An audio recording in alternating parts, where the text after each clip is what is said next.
sleigh bells are ringing, and for singles everywhere it's time to pull out your best lines and start swiping right.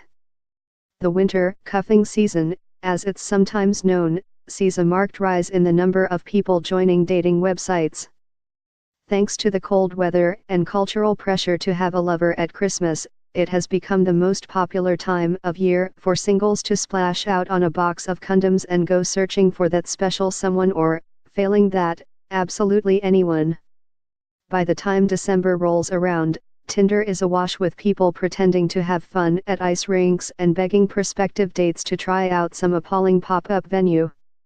Adult men throw around the word snuggles as if it's a legitimate hobby, and you wonder whether a boyfriend might be a good idea, just to stop Auntie June from treating your womb like it's a defective pressure cooker but in last year's John Lewis sale. If you cave in to the cries of the dating massive, true love probably isn't on the cards.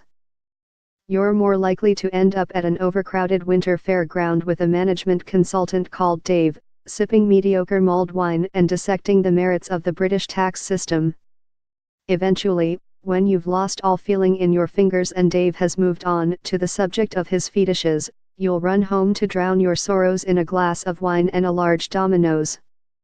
I'll admit I've submitted to cuffing season in the past. One year the thought of being alone for Christmas was so depressing, I tried to work things out with a man who kissed like he'd had his tongue severed in a freak NutriBullet accident and was using my tonsils to piece it back together. On another occasion, I spent a date nursing a guy with stomach ache, gingerly mopping his fevered brow and praying it wasn't the norovirus.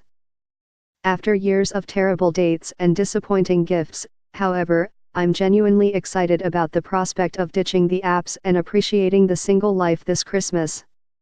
Because, despite claims from interfering relatives and Mariah Carey, it's one of the greatest times to be alone. As well as the financial bonus of not buying gifts for your beloved and their extended family, you get the luxury of being completely selfish for the duration of the holidays.